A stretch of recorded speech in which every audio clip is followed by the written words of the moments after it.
On a soft sunlit afternoon in the little town of Ridgewood, a distinguished four-star general eased his dark gray sedan to a stop beside the lone air pump at the highway gas station. He moved with quiet purpose, straightening his crisp shirt collar, retrieving a simple pressure gauge from his trunk, and kneeling to examine the flat tire.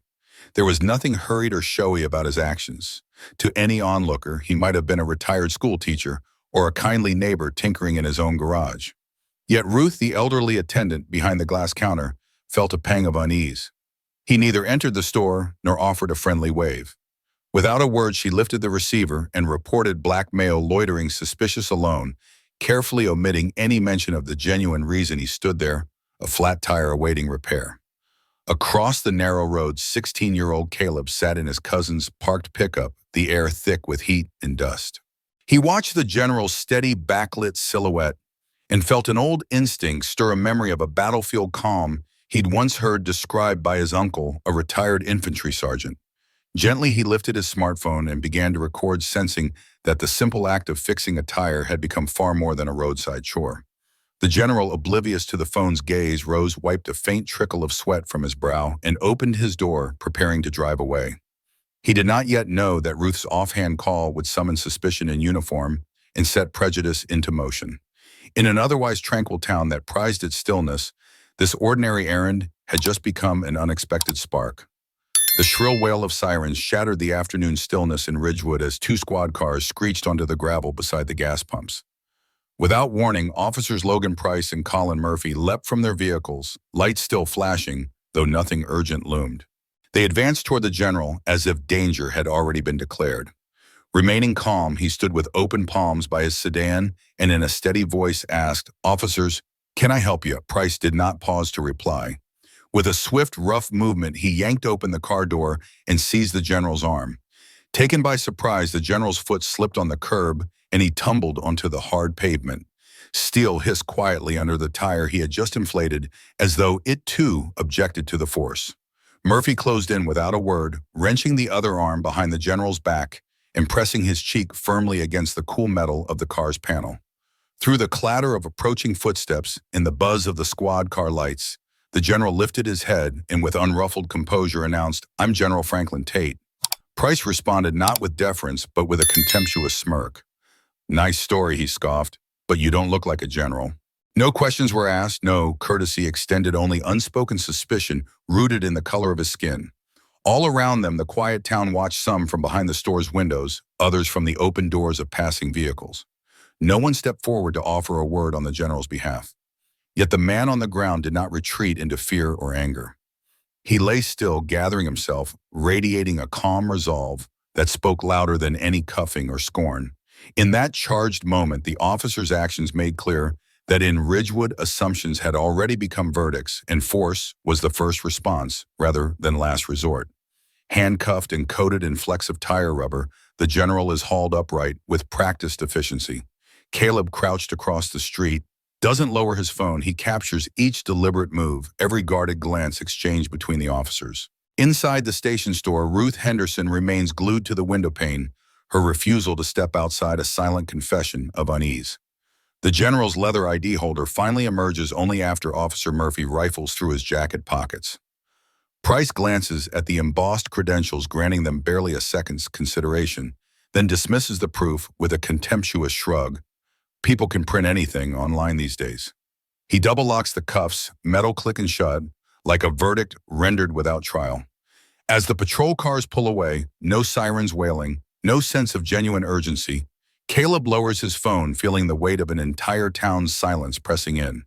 The absence of eyewitness outcry, the hush that passes for compliance, stings with the shame of bystander pain. Meanwhile, in the dimly lit holding cell, General Tate stands motionless. His John Doe cuffs bind him, but his posture remains unbowed, an image of dignity under duress. A young black officer named Reynolds passes by the intake desk, pauses mid-step, and catches sight of the name on the log, Franklin Tate. Recognition flickers in his eyes, an echo of respect for the man he once read about in service bulletins, but he offers no word, no gesture. The corridor's stale scent of paperwork and aged coffee hangs heavy in that charged quiet, louder than any shouted command. In the hushed distinctions of rank and ribbon blur into the stark truth when bias breathes freely, even the highest honors can be cuffed and cast aside. And for Caleb, who presses stop on his recording, the lesson is clear. Sometimes the most damning testimony is not what is said, but what the world chooses not to speak at all. A hush falls across kilometers of everyday life when that six-word clip, "That's him," Tate courses through military channels. First Lieutenant Brian Oakley, eating cold pasta in the Fort Brenton mess hall, pauses mid-bite. The face on his phone is instantly familiar. The same calm commander who steadied him under mortar fire in Syria. He forwards the video up his chain of command, and before evening coffee cools in command centers from Virginia to Arizona, officers and generals alike receive the message. There are no press releases, no brass hat proclamations, only quiet acknowledgement that something is deeply amiss. Back in Ridgewood, the station's intake desk processes the general just like any other John Doe. He stands handcuffed before Judge Grayson, the clerk reading charges of obstruction and non-compliance refusal to present ID. The courtroom holds its breath as the ribboned veteran moves with the same erect dignity he carried before presidents abroad. The badge-wielding crowd, even those sworn to uphold the law, feels the dissonance between headline suspicion and battlefield honor. In the gallery, Caleb watches through a cracked door, his phone long silent in his hand. Across rows of polished wood, a young officer shifts uncomfortably, recognizing the name Franklin Tate from plaques in his grandfather's VFW hall. A single ripple of murmurs spreads. That's him. The general's composed gaze never wavers. His posture does not bend. Each beat of his stillness poses an unspoken question. Is the color of a man's skin sufficient cause to treat him like a criminal? Outside the courtroom doors, the morning sun carries a different weight. No one shouts. No one waves signs.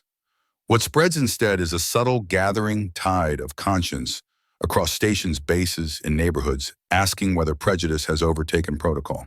In a nation that reveres service and sacrifice, the question lingers: how many more routine arrests will it take before suspicion alone can no longer justify force? In the modest courtroom and its defense table scarred by years of use, and the gallery benches worn smooth, the prosecutor, Rachel Knox, delivers her opening obstruction, non-compliance refusal to present identification. She reads each charge with clinical precision, never pausing for effect. Then the general's voice cuts through the hush. That's not true. The judge snaps his gavel warningly, but Tate remains unshaken. I introduced myself. I offered my credentials. You chose to ignore them. Even as the judge's face reddens, the general's calm clarity refuses to be silenced. Without fanfare, a handful of uniformed veterans rise and file into the gallery. Their medals gleam softly in the overhead lights, campaign ribbons, commendations for valor in distant theaters of war. They take seats without fanfare or applause, their mere presence a statement louder than any banner or chant. Across the aisle from Rachel Knox, faces once framed by civilian suits now bear the creases of combat uniforms. No speeches are given, no signs are raised. Stillness becomes solidarity, and in the hush that follows, the courtroom seems to lean forward as if learning that a man's true rank isn't found in paperwork, but in the respect of those who served under him. Judge Grayson taps his gavel again, searching for command, but the tool feels strangely impotent against the weight of recognition in those seats. Prosecutor Knox falters in mid-sentence, her carefully crafted narrative colliding with the silent testimony before her. These are men and women who knew Tate's honor long before the arrest sheet arrived. In that charged quiet, assumptions begin to unravel. The law itself takes on a deeper meaning, one that acknowledges not just the letter of the statute, but the living measure of a man's reputation. And as the courtroom settles into this new awareness, everyone present must reckon with a higher standard, the truth of character and the simple dignity of being seen for who you truly are. When the judge calls a brief recess, the general stays seated, wrists still chained, his posture unbowed. A quiet murmur ripples through the gallery. Some spectators lean forward, others glance at their programs, but every head turns toward him. His attorney leans in whispering strategy, but he remains beyond technicalities. Then the bailiff slips a plain handwritten note to Judge Grayson. Drop charges. No official seal, no stationery, just that stark instruction. Grayson blinks unsettled and quietly steps from the bench to place a hurried phone call. Moments later, he returns, his robe sleeves slightly rumpled and his expression conflicted. The courtroom hushes as he announces, "The Secretary of Defense has reviewed this matter at the highest level." He hesitates, then adds, "We are directed to dismiss every charge against General Tate and to offer a formal apology without delay." A stiff intake of breath echoes through the room. For Grayson, the words "I failed you" to follow almost reflexively, less a legal formality than a personal confession. As the gavel lifts, the bailiff motions to Colonel Ellison, who kneels before the bench and carefully unlocks the cuffs. The soft click of metal falling away seems to reverberate louder than any proclamation. General Tate flexes his wrist once, then places his hands together calmly in his lap. He does not stand immediately. Instead, he allows the moment to unfold, a testament to the dignity he's carried through every confrontation. The courtroom, which once felt like a sealed vault of silent judgment, now seems to exhale. Faces that were flushed with authority soften into relief. The veterans in the gallery exchange nods of respect. Even the prosecutor, Rachel Knox, lowers her eyes, absorbing the weight of a justice delivered not by confrontation, but by unspoken acknowledgement. In that stillness, everyone present, judge, advocates, spectators, witnesses, something rarer than a verdict. They witness the release of more than a man's hands, the restoration of a quietly earned honor. And as the general finally rises to leave the room, remains hushed, forever marked by the moment when dignity itself spoke louder than any courtroom decree. Standing free for the first time that day, the general turns slowly to face the crowd gathered in that quiet chamber. Officers in uniform, neighbors in plain clothes, veterans with medals pinned to their jackets, and the young man who recorded every moment. He raises his head just enough to meet every gaze, and in a voice low yet clear asks, "You all hear me?" There's no need for volume. The room falls into respectful silence. He doesn't seek sympathy or applause, only honesty. He speaks then not to justify what happened, but to name a deeper wound that too often goes unspoken. Silence has been my armor, my flag. But worn long enough, it becomes a prison. Each word settles over the courtroom like a verdict, more binding than any legal ruling. He pauses, allowing the weight of confession and conviction to sink in, and gently adds, "When we stand still instead of turning away, we give each other a chance to be seen." As he steps down from the defense table, the murmur that follows isn't uproar or outrage, it's realization. Officer Price, who once moved with contempt, looks away and brushes at his collar as if embarrassed.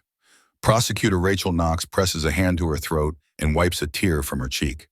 Judge Grayson, seated once so firmly in command, rests his buttocks lightly on the bench and lifts his eyes with humble respect. The veterans in the gallery exchange nods, their quiet solidarity speaking volumes. Outside, the late afternoon sun pools on the courthouse steps, casting long, gentle shadows that sway with the flutter of flags overhead. Those banners ripple in the breeze, as if honoring a man who never asked for a salute, only space to stand. In that moment, dignity kept and truth told come together in one simple lesson. Sometimes the most powerful testimony is not a raised voice, but the courage to remain still until justice finally unfolds. In the days that follow, the arrest video becomes a quiet touchstone in homes and meeting rooms across the country. In Chicago, a high school history teacher shows it to her students during a lesson on civic duty, pausing the playback so they can discuss what they see. In Houston, a young journalist's niece tags it in a Twitter thread, sparking a conversation among online communities about power and prejudice. Civil rights organizations share the clip alongside the caption, "Dignity doesn't always shout. Sometimes it stands still," inviting supporters to bear witness without fanfare. Veterans who once served under the general recall his steady voice in mortar fire and recount tales of him pulling wounded soldiers from burning transports, their voices cracking with respect as they press forward on their remembrances. A handful of bloggers link to personal essays about that afternoon at the gas station, weaving together memories of battlefield courage and civilian injustice. What begins as a trickle of private messages soon swells into an undercurrent of quiet scrutiny that flows through police academies, precinct break rooms, and sheriff stations from coast to coast. But there are no organized rallies, no trending hashtags, only the spreading of memory and respect in hushed tones over coffee tables and around kitchen islands. Each person who posts the clip or whispers the story adds another layer of testimony to an unspoken ledger of conscience. Whenever someone recognizes the face in handcuffs, they say simply, "That's him, Tate," and they mean more than a name. They mean a man of honor who was undone by bias, but restored by his own unyielding integrity. In that gentle word-of-mouth movement, the lesson endures: true respect need not clamor for attention to be heard. Back in Ridgewood, the ripple of that afternoon's events prompts real change. A local judge orders a full review of police procedures, mandating every officer attend a bias awareness seminar that uses the General's ordeal as its central case study. Even the station's longtime clerk, Ruth, is quietly reassigned after admitting her offhand tip omitted vital facts. No one escapes the need for context. New policy bulletins circulate on every shift. Verify identity before judgment. At the weekly civic forum in the town hall, neighbors gather to ask hard questions. How do we prevent another mistaken arrest? What checks will keep assumptions from becoming force? In the public schools, teachers pause history and civics lessons to show the video, then challenge students with, what does true authority look like, and how does respect earn its place? Outside the gas station, the county places a modest bronze plaque reading simply, "In memory of dignity." No lavish monuments, no grand unveiling. Just a quiet reminder that respect begins with a question, not a presumption. Across every police department's internal email chain, the same message rings out. No one is above scrutiny, not even those sworn to serve. And in Ridgewood's quiet streets, people start greeting strangers with genuine nods, mindful that the smallest act of courtesy can stand between dignity and injustice. In the gentle light of a Sunday morning, veterans' neighbors, former officers, and young Caleb, now a criminal justice student, gathered silently beneath the familiar cast-iron pump at the old gas station where it all began. There were no formal speeches, no banners, only shared presence and quiet nods of respect. Caleb stepped forward, first placing a small wooden sign at the curb that read, "Don't judge a man before you know his name." Children wandered up, read the message, then nodded thoughtfully before moving on to the playground.